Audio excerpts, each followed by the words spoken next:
오늘 거룩한 주님의 날 하나님께서 우리에게 주신 말씀은 신약성경 에베소서 3장 14절로 21절 말씀입니다. 제가 봉독해 드립니다. 에베소서 3장 14절입니다. 이러므로 내가 하늘과 땅에 있는 각 족속에게 이름을 주신 아버지 앞에 무릎을 꿇고 비노니 그의 영광의 풍성함을 따라 그의 성령으로 말미암아 너희 속 사람을 능력으로 강건하게 하시오며 믿음으로 말미암아 그리스도께서 너희 마음에 계시게 하시옵고 너희가 사랑 가운데서 뿌리가 박히고 터가 굳어져서 능히 모든 성도와 함께 지식에 넘치는 그리스도의 사랑을 알고 그 너비와 길이와 높이와 깊이가 어떠함을 깨달아 하나님의 모든 충만하신 것으로 너희에게 충만하게 하시기를 구하노라. 우리 가운데서 역사하시는 능력대로 우리가 구하거나 생각하는 모든 것에 더 넘치도록 능히 하실 이에게 21절은 우리 다 같이 읽습니다. 교회 안에서와 그리스도 예수 안에서 영광이 되도록 영원 무궁하기를 원하노라. 아멘. 아멘. 오늘도 주의 은혜 가운데 하나님을 예배하는 여러분 모두에게 성령의 충만한 은혜, 우리 장로님 기도하신 대로 하늘에 소망이 가득 넘치는 그러한 은혜의 시간 되기를 다시 한번 소원하며 이 자리에 함께 계신 모두를 축복합니다.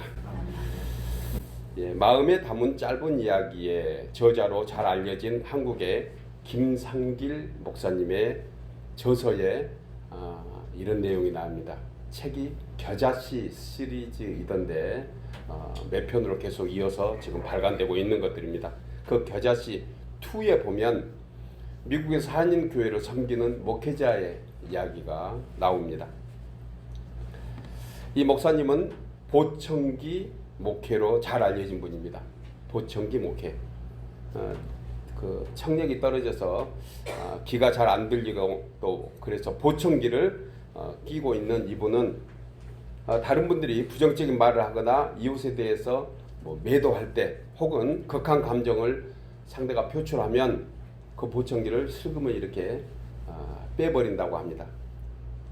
그러면 그런 불편한 소리들이 자기에게 들리지 않으니까 마음에 크게 요동치지도 않고 또 불편함도 느껴지지 않는 것입니다. 그리고 시간이 좀 지나면 다시 보청기를 이렇게 낀다고 합니다. 그러면 그때 되면 웬만한 일들은 다 해결되어 있다는 것입니다. 지혜로운 거죠. 이 목사님은 보청기를 끼는 그런 불편함, 어찌 보면 그 약점을 자신의 신앙을 위한 것으로 바꾼 그런 분입니다. 그러니까 약점을 장점으로 바꿨다고 표현할 수 있습니다. 이처럼 우리는 어떤 상황에서 믿음의 지혜가 필요한 그러한 때가 요즘이 아닌가 하는 생각을 합니다.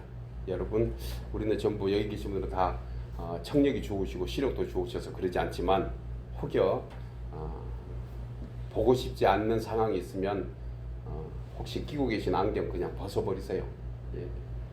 혹시 이 목사님처럼 보청기는 아니지만 그래도 때로는 듣고 싶지 않는 상황의 얘기면은 그냥 귀를 막는 것이 혹여 지혜가 아닌가 하는 생각을 합니다.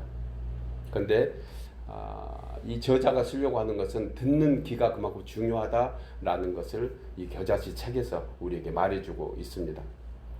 구약시대의 제사장이 취임할 때에 하나님은 제사장의 오른쪽 깃볼, 오른쪽 깃볼 그쪽에 수양의 피를 바르도록 했습니다. 귀의 성결이 얼마나 중요한가 하는 것을 일찍이 제사장에게 알려준 거예요. 출애굽기 29장 20절에 너는 그 수양을 잡아 그 피를 취하여 아론의 오른쪽 귀뿌리에 그 아들들의 오른쪽 귀뿌리에 바르라. 오른쪽은 참되고 올바른 것을 의미합니다. 그래서 사람이 참되고 올바르게 살려면 세상 소리 듣지 말고 하나님의 소리, 선한 소리 들어야 할 줄 믿습니다. 듣는 것 중요한 거죠. 여러분 혹시 이런 말 들어보셨어요? 네가 먹는 음식이 곧 너다. 내가 먹는 음식이 곧 너다. 요즘 다이어트 하려고 하는 분들에게 좋은 표일 것 같아요. 너가 먹는 음식이 곧 너야. 이 의미는 어떤 음식을 먹느냐에 따라서 사람의 성질이 바뀐다고 합니다. 예를 들어서 초식동물과 육식동물은 특성이 다릅니다. 공감하십니까? 왜냐하면 먹는 게 달라서 그래요. 먹는 게 달라서. 만약에 육식동물에게 초식의 음식을 먹이면 초식동물화 될 것 같습니다. 그런 시험도 있겠죠. 거꾸로 초식동물에게 물론 여러 가지 구조적으로 초식동물이 육식을 먹지는 않겠지만 그렇게 일찌감치 먹여서 훈련시킨다 하면 초식동물도 육식동물 같은 그러한 성질이 나올 것 같습니다. 사람은 입으로만 먹는 게 아닙니다. 귀로도 먹고요. 눈으로도 먹고 마음으로도 먹습니다. 네가 먹는 음식이 곧 너야. 공감하세요? 예. 입에 들어가는 음식이 육의 양식이라고 하면 보고 듣고 생각하는 것은 영혼의 양식이 되는 것 우리 잘 압니다. 건강을 위해서 음식을 가려 먹으면서 귀로 듣고 눈으로 보고 마음으로 생각하는 것을 분별하지 못하고 절제하지 못한다면 결국 영혼의 양식에 바이러스가 들어와서 영혼이 공고하고 피폐하게 된다는 것 우리 다시 한번 생각할 수가 있습니다. 여러분, 그런데 사실 육신에 관한 것은 사람의 지성과 감성으로 컨트롤이 가능합니다. 내가 이 음식을 좀 안 먹어야 되겠다. 내가 이걸 좀 절제해야 되겠다. 이러면 다소는 컨트롤 할 수 있는 것 우리가 경험해 봅니다. 그러나 영적인 영성은 다른 것 같아요. 영성은 인간의 힘으로 되는 것이 아닙니다. 인간이 하려고 하는 의지 조금 포함할 거예요. 그런데 그것은 하나님께서 해주셔야 되는 것입니다. 성령의 힘과 능력으로 가능한 것입니다.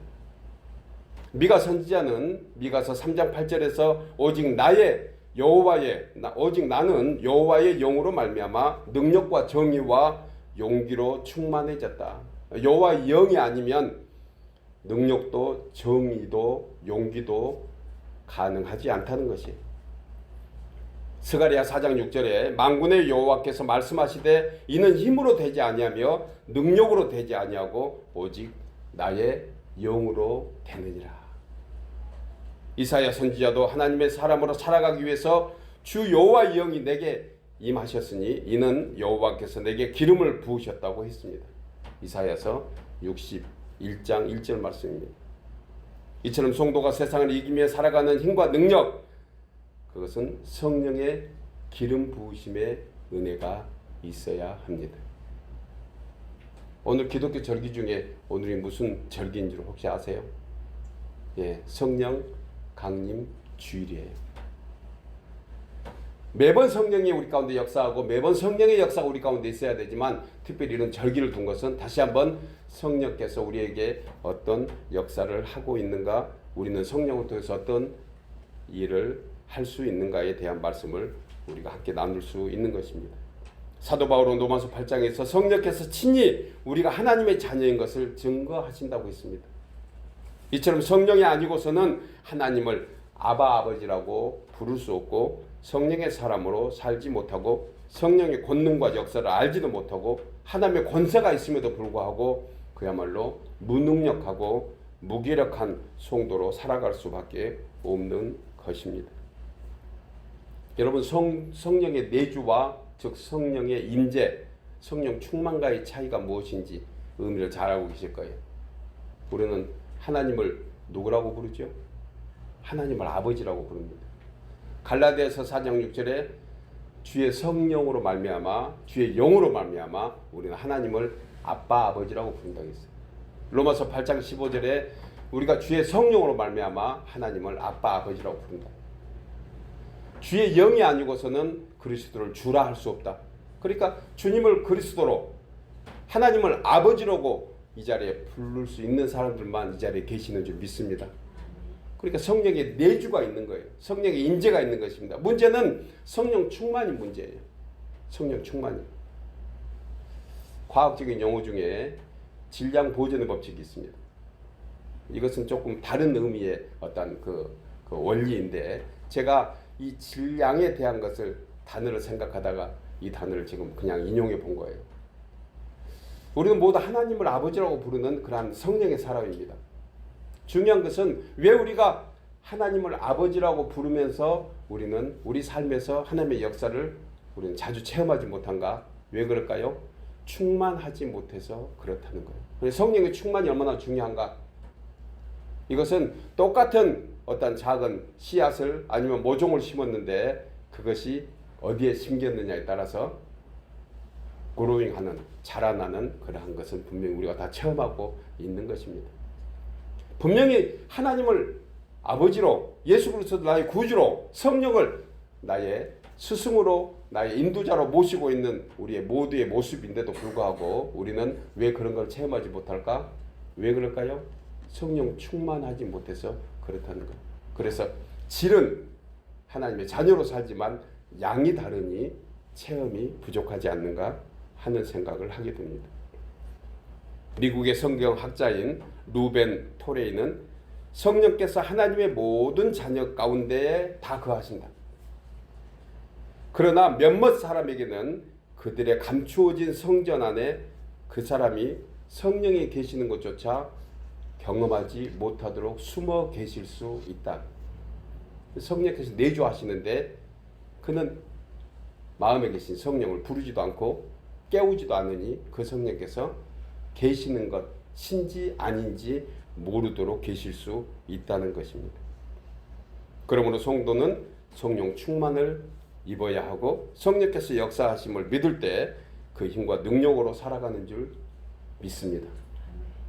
오늘 저는 그렇다면 성도된 우리가 성령 충만으로 말미암아 어떤 은혜 가운데 살게 되는지 세 가지로 함께 생각하며 은혜를 나누려고 합니다. 첫째로 성령 충만으로 말미암아 주의 능력으로 속사람이 강건하게 됩니다. 우리 나누어서 읽겠습니다. 성령 충만으로 말미암아 주의 능력으로 속사람이 강건하게 됩니다. 네, 피하면 강건하게 된다고 하셨으니 강건하게라도 읽어야 되지 않겠어요? 예. 다시 한번 읽겠습니다. 성령 충만으로 말미암아 주의 능력으로 속사람이 강건하게 됩니다. 예, 아까보다는 조금 더 강건해지셨는데 예, 본문 16절에 그의 영광의 풍성을 따라 그의 성령으로 말미암아 너희 속사람을 능력으로 강건하게 하시오며. 본절에서 사도 바울은 하나님께 기도하는 기도 제목 중 하나가 성령을 통해서 우리의 속사람이 강건해지기를 바라며 구하는 것을 보게 됩니다. 본절의 속사람은 물과 피로 거듭난 사람입니다. 옛사람은 십자가에 죽고 새롭게 부활한 새로운 피조물이 바로 속사람입니다. 고린도후서 4장 16절에 그러므로 우리가 낙심하지 아니하노니 우리의 겉사람은 낡아지나 우리의 속사람은 날로 새로워진다고 했습니다. 요즘 우리가 경험하는 거 아니겠습니까? 야, 이거 어제 다르고 오늘 다른 우리의 연약한 육신. 예. 예전에 10년만 젊었어도 펄펄 날았던 그때 기억하면서 야, 이렇게 몸이 약해지나 이런 생각하는 것 있습니다. 할 수 없어요. 몸은 그렇게 약해지도록 되어 있습니다. 바울도 그렇게 고백합니다. 겉사람은 낡아진다는 거예요. 그런데 우리의 속사람은 날로 새로워질 수 있는 줄 믿습니다. 그러므로라고 시사하는 의미는 참으로 다양하지만 한마디로 낙심하지 않는 사람이 돼야 된다는 거죠. 그 낙심하지 않기 위해서는 먼저 하나님의 구속의 은혜로 말미암은 거죠. 하나님의 은혜가 있어야지 낙심하지 않는 것입니다. 또한 부활의 소망으로 말미암습니다. 부활의 소망이 있어야지 낙심하지 않는 사람이 될 수 있습니다. 가장 중요한 것은 성령의 능력으로 말미암아 낙심하지 않는 사람이 되는 것입니다. 이제는 옛사람이 얽매이지 않고 거듭난 새 사람으로 살아가는 사람인데 바울은 이것이 날마다 새롭대요. 그러니까 우리는 우리의 육신은 날로 약해져도 우리의 심령이 날마다 새로워진다는 그런 고백이 우리의 고백되기를 주의 이름으로 축복합니다. 여러분, 연약하고 한계가 있는 인간이 어떻게 날마다 새로워질 수 있을까요? 다른 방법 없습니다. 성령 충만 받아야 합니다. 성도에게 성령 충만은 삶의 목표이고 기도 제목이 되어야 되는 것입니다. 성령 충만해서 속사람이 강건하게 되면 그 어떤 문제에도 결코 낙심하거나 좌절되지 않습니다. 그리고 성령 충만하면 낙심하고 좌절할 그 기회에 하나님을 만나게 되는 그러한 통로가 되는 것입니다. 여러분, 속사람이 강건한 사람에게 대한 좋은 예가 있는데 사도행전 7장에 스데반이 좋은 예입니다. 성령 충만한 사람이 어떤 사람인가? 스데반은 복음을 전한다는 이유 하나 때문에 유대인들에게 돌을 맞아 죽을 지경에 이르렀습니다. 그런데 스데반은 자신을 죽이려고 분노한 군중들의 모습을 보지 않았습니다. 보이지 않는 거예요. 그가 노력해서 보이지 않았을까? 아니면은 의도적으로 보이지 않았을까? 성경이 기록하지 않았지만 저는 성령 충만한 사람은 그런 문제가 보이지 않을 거라고 생각해요. 야, 이거 봐야 되나 말아야 되나? 저들이 나를 죽이려고 돌을 들었구나. 저 나쁜 놈, 저놈이 나하고 같이 얼마 전에 같이 밥을 먹었던 놈인데 저놈이 나를 죽이려고 해. 저런 나쁜 놈이 이렇게 하지 않았을 것 같아요.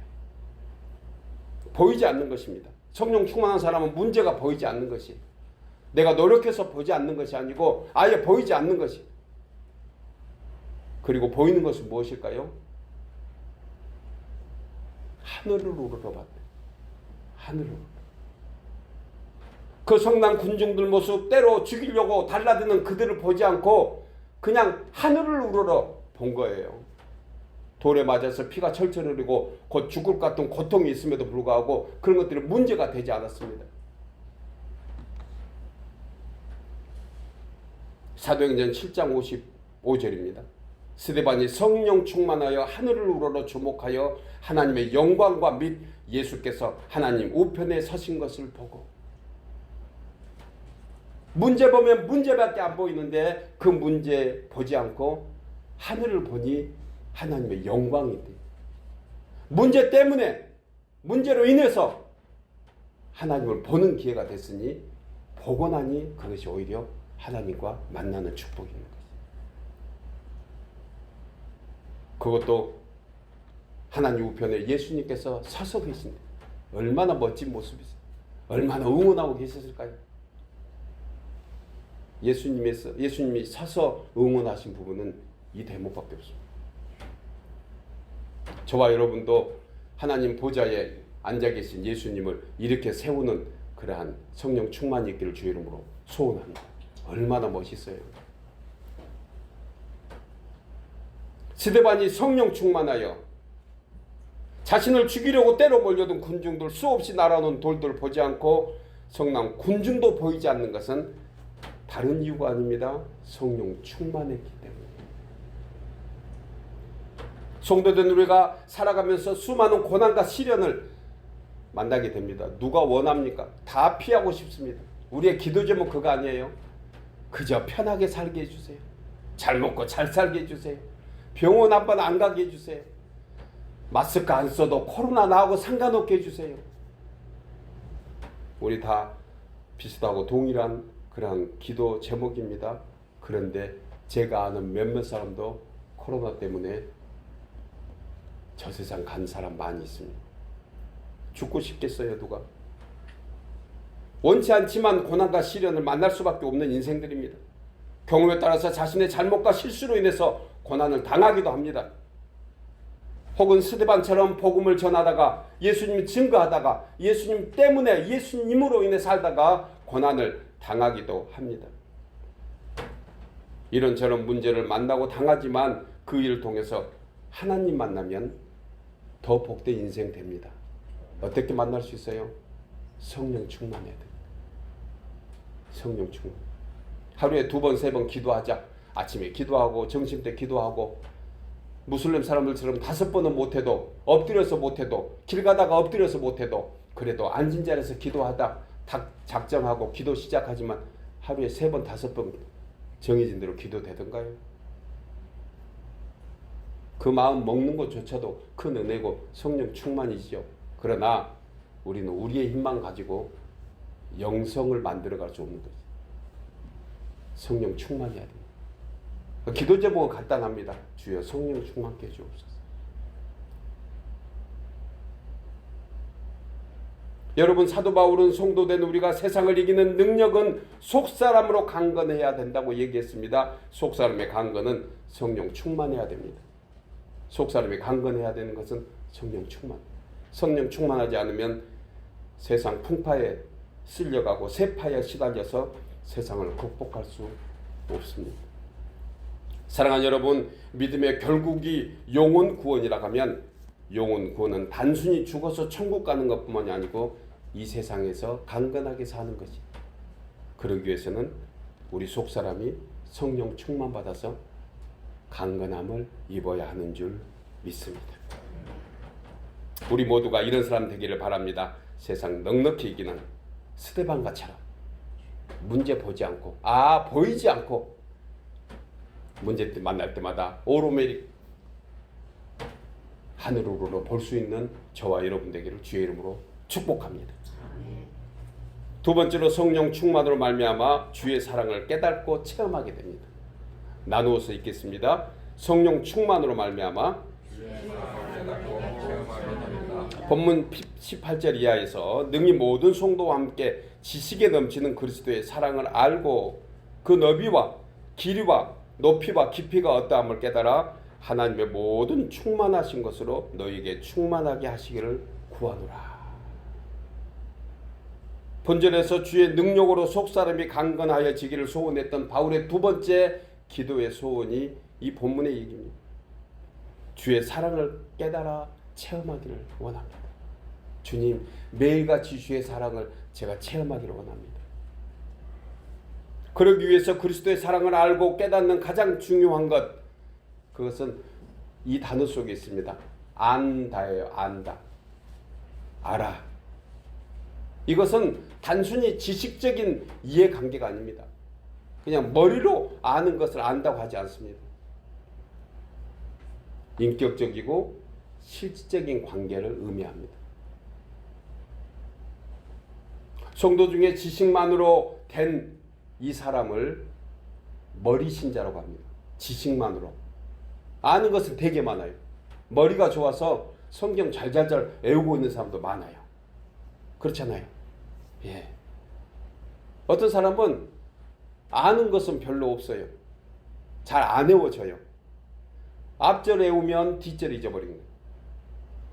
뒷절 외우고 나니 앞절이 생각 안 나서 뒷절도 못 가는 거예요. 그런데 관계는 아주 좋습니다. 누가와의 관계? 하나님과의 관계. 알기는 많이 아는데 지식으로 아는 사람을 머리 신자. 이런 신자는 신앙의 확신과 체험이 없습니다. 글로 배우고 들어서 알고는 있지만 자신의 삶에서 아무 변화도 아무 역사도 일어나지 않습니다. 이런 사람은 환란이 오고 풍파가 생기면 믿음 버립니다. 마태복음 7장 23절의 사람이 그 사람이에요. 주님도 도무지 너를 알지 못합니다. 주여 주여 한다고 해서 내가 너를 안다고 모른다고 하는 것이 아니라 나하고 관계가 어떠냐에 따라서 주님을 알고 모른다는 것입니다. 그런데 여러분, 머리 신자와 반대되는 신자가 있는데 가슴 신자입니다. 이런 사람은 신앙의 확신과 체험이 있습니다. 비록 성경 구절을 많이 알지 못하고 한다 하더라도 말씀의 지식은 부족해도 확신이 있는 거예요. 관계가 있기 때문에 그렇습니다. 비록 똑같은 글로 배우고 들었지만 그 말씀을 실천함으로 삶에서 성령의 역사를 체험한 것입니다. 이런 신앙을 성경은 좋은 믿음이다. 여러분, 오늘날 교회에 출석하는 성도 중에 두 부류가 있습니다. 예수님이 지신 십자가를 보는 사람이 있어요. 십자가 보인 사람. 그리고 자신의 십자가를 메고 가는 사람이 있습니다. 십자가를 보기만 하는 성도를 머리 신자라고 할 수 있다고 하면 십자가를 메고 가는 사람이 가슴 신자. 오늘날 예배하는 분들 우리 모두는 가슴 신자 되기를 주의 이름으로 축복합니다. 이 사람이 아는 사람이에요. 내가 알고 주님도 알고.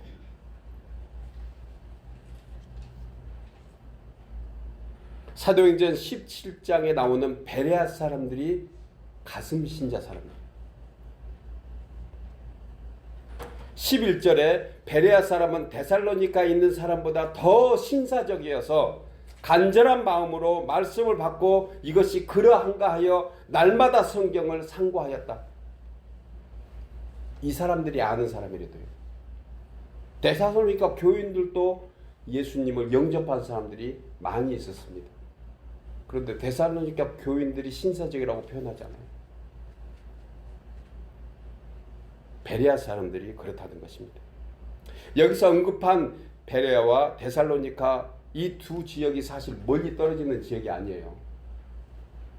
거리적으로 한 60km, 한 37마일 정도 되죠. 자동차로 1시간 거리입니다. 물론 다리 하나 건너서 문화와 사는 질이 다르는 것을 많이 봅니다. 다리 하나 건너는데 실제로 그렇잖아요.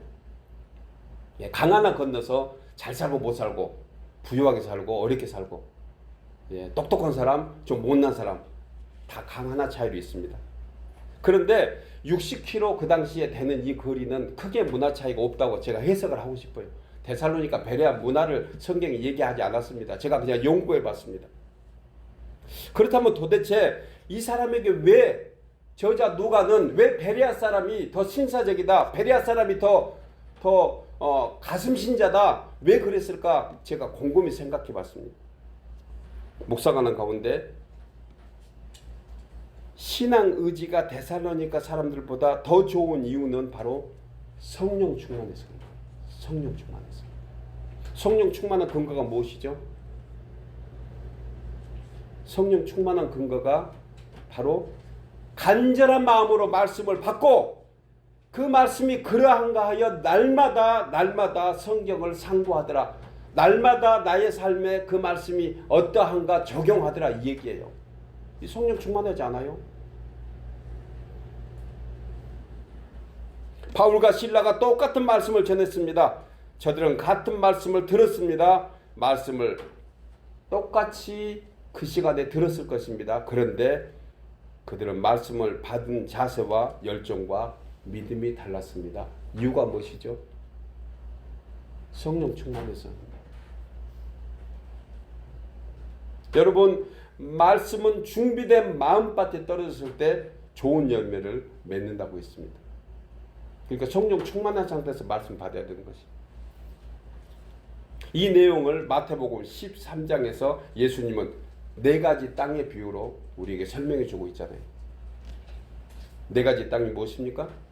길가, 돌밭, 가시밭, 좋은 땅.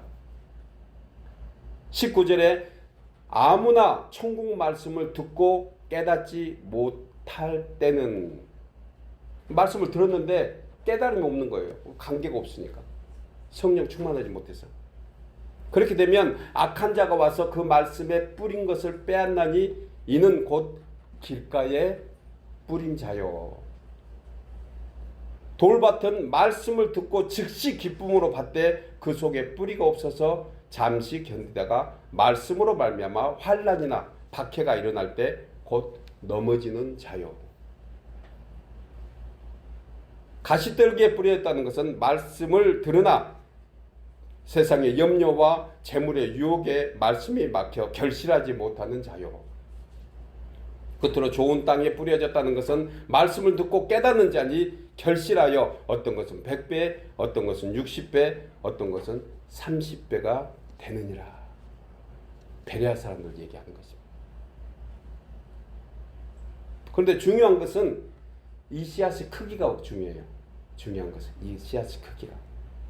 씨앗의 크기가 얼마나 된다고 했어요? 무슨 씨하고 비교했죠? 겨자씨. 겨자씨는 씨 중에 가장 적은 씨의 비유예요.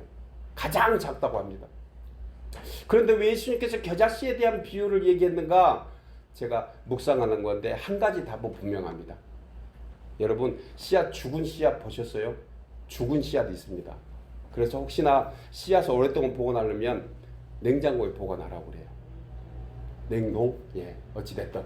예, 그러면 수년간, 10년 지났는데도 똑같이 살아있다고 그럽니다. 반대로 그냥 아무데나 방치하면 그냥 씨앗이 죽는다는 거예요. 그 씨앗도 죽은 것 같아요. 겨자씨가 왜 중요한가? 생명이 있기 때문에 중요하다. 생명.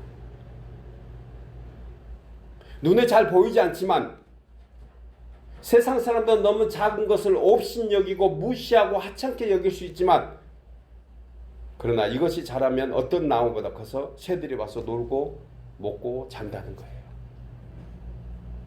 무슨 말입니까?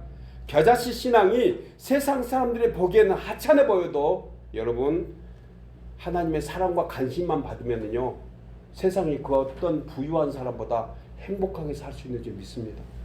겨자씨 신앙 가져야 돼요. 겨자씨입니다. 주님, 겨자씨 하나 준 거 감사해요. 이건 세상하고 비교할 수 없는 것이에요. 세상은 양이 많아야 되는 것입니다. 세상 사람들은 그저 큰 것, 그저 좋은 것, 잘된 것, 이것이 잘된 인생으로 착각하는데 여러분 3년 못 간대. 3대. 그런데 우리 집안에, 우리 가문에 겨자씨만한 믿음 씨앗 하나님이 떨어뜨려서 우리가 잘 가꾸고 날마다 주님과의 관계에서 맺으려고 노력하면 천대가 복을 받을 줄 믿습니다. 지금 당장은 아닌 것 같지만 분명히 하나님은 그렇게 하십니다. 그 신실하신 하나님이시죠.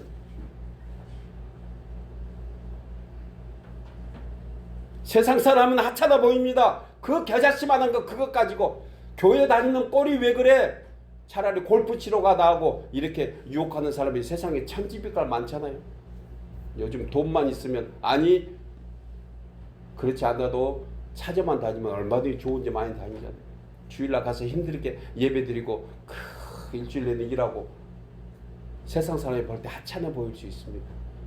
우습게 보입니다. 그러나 분명한 것은 하나님이 보고 계시기에 우리가 복되고 행복한 줄 믿습니다. 하나님이 보고 계시는 거예요.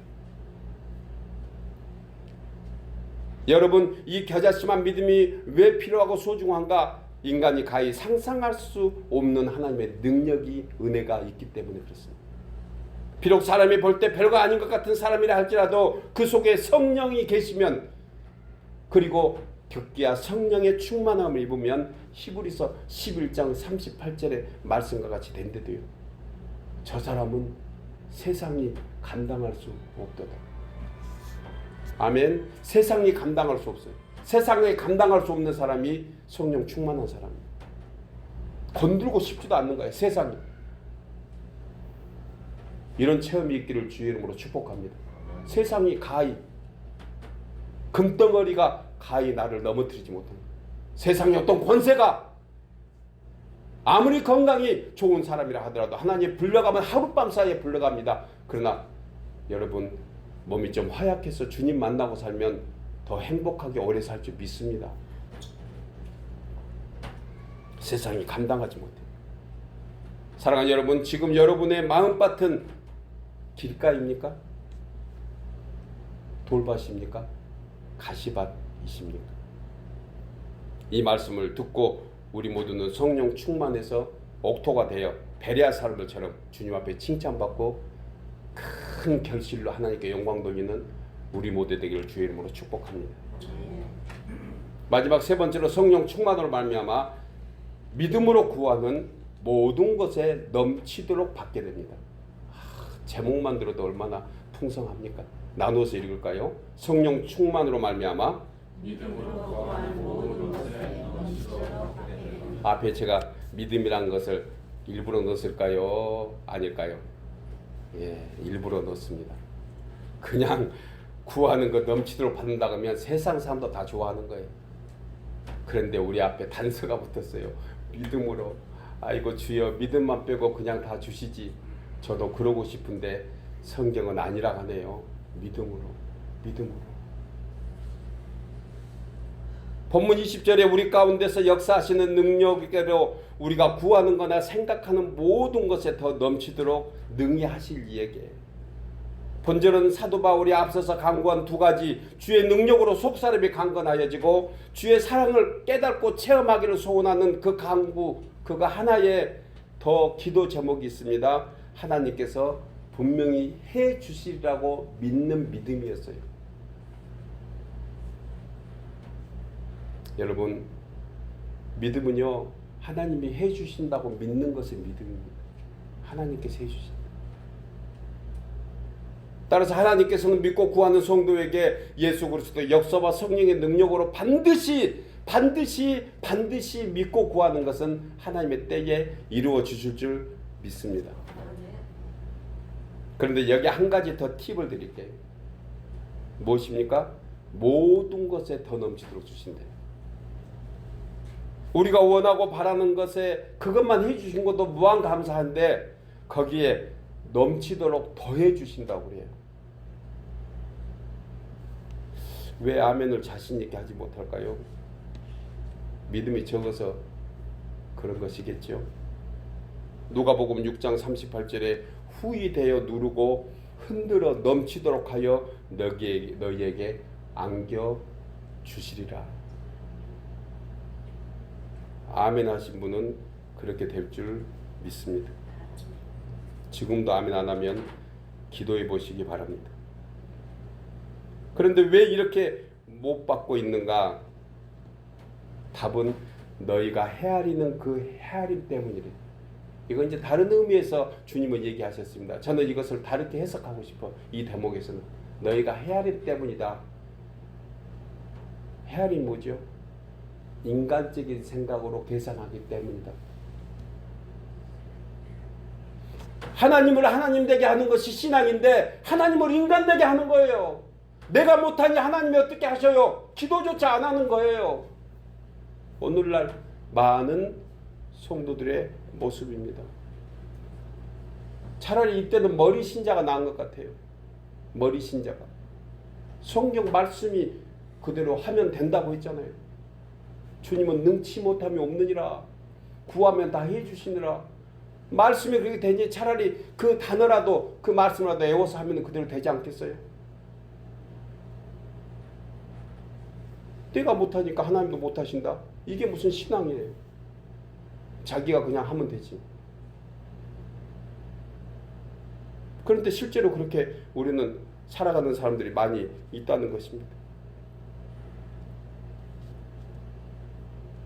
여러분, 우리에게 믿음이 필요합니다. 믿음이 있어야 우리의 구하는 것 모든 것을 다 얻을 수 있는 것이에요. 성도가 쉬지 않고 기도해야 될 제목이 생겼습니다. 믿음 더하게 해주세요. 야, 그 기도만 해도 될 것 같아요.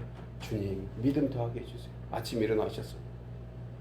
성령 충만케 해주세요. 하나님의 영광이 되게 해주세요. 이 세 가지만 가지고 기도해도 앉아서 몇 시간씩 기도하는 것보다 훨씬 능력이 있을 것 같습니다. 이 세 가지만 그냥 하십시다. 주님, 믿음 더하게 해주세요. 주님, 성령 충만케 해주세요. 주님, 내 삶이 하나님의 영광 가운데 살게 해주세요. 이 기도의 세 가지 제목이 저와 여러분의 기도 제기를 축복합니다. 본문 17절에 믿음으로 말미암아 그리스도께서 너희 마음의 생각과 구하는 모든 것에 확실하게 베풀어 주실 텐데, 믿고 구하기만 하라고 말씀하셨는데 믿고 구하지를 못하는 것이 무엇이에요? 믿음이 없어서, 믿음이 약해서, 성령 충만하지 못해서. 왜 믿고 구하는데 우리가 받지 못한다고 그러세요? 너 혼자 잘 먹고 잘 살려고 하니 내가 안 준다. 그거 야고보 사도가 얘기한 거 아니에요. 그저 세상적으로 잘 먹고 잘 살라고 하니 하나님도 굉장히 우리보다 천배 만배 억배 계산이 빠른 분 아니실까요? 너희의 헤아림 때문에 너희가 헤아림을 받는다는 것입니다. 본문 17절에 믿음으로 말미암아 그리스도께서 너희 마음의 생각과 구하는 모든 것이 확실히 베풀어 주신다. 마가복음 11장 24절에 주님은 그러므로 내가 너희에게 말하노니 무엇이든지 기도하고 구하는 것은 받은 줄로 믿으라. 그리하면 너희에게 어떻게 된다? 그대로 된대. 그대로. 저도 이 말씀 굳게 붙잡기를 다시 한번 소원합니다. 그대로. 여러분 왜 이렇게 주시려고 하실까요? 왜 주신다고 하셨을까요? 오늘 21절이 그 답을 해줍니다. 하나님의 영광을 위해서. 야, 정답이 여기 있었어요. 하나님은 더 주시려고 하는 거예요. 저희 자녀들이 오면은 저희 자녀들에게 더 주려고 애쓰잖아요. 제 아내를 보니까 제가 마음에 늘 안타까운 거예요. 그렇게 피곤하고 힘들다 하면서도 아이들이 한 번씩 온다 가면 온 냉장고에 있는 건 다 꺼내서 주고 하는 거예요. 됐어요 어머니, 이거면 됐어요 엄마, 이거면 됐어요. 그런데 더 주는 거예요. 그리고 나중에 그들 가고 나면 저만 고생스러운 거예요. 아이고 어깨, 아이고 허리야. 또 다 해서 줬으니 또 시장 보러 가자고. 그래서 하지 마세요 그랬더니 엄마 마음 당신이 알아요. 그래서 아이고 난 아버지니까 모르겠다고 했는데, 우리 하나님이 그런 분이 아니세요. 더 주시려고. 지금도 내려주시는 줄 믿습니다. 지금도 준비만 되면 내려주셔요. 준비가 안 돼서 그런 거지. 바구니만 들고 계세요. 그러면 하나님이 채워주십니다. 바구니에 양만큼. 이것은 믿음이라고 합니다. 세상 사람들처럼 잘 먹고 잘 살라고 주는 것이 아닙니다. 교회 안에서와 세상의 삶의 현장 그리고 가정에서 하나님의 은혜와 권세가 보이도록 하나님의 영광을 나타내라고 주시려고 하시는 하나님의 마음이 우리 가운데 공감되기를 주의 이름으로 축복합니다. 사랑하는 여러분, 비록 우리 눈에 믿음은 볼 수 없지만 믿음으로 말미암아 역사하시는 성령의 권능이 보이고 성령 충만으로 인하여 우리의 속사람이 강건해지고 주의 사랑을 깨달아 체험하면서 믿음으로 구하는 모든 것에 풍성히 받아 영광 돌리는 우리 모든 삶이 되기를 주의 이름으로 축복합니다. 기도하겠습니다.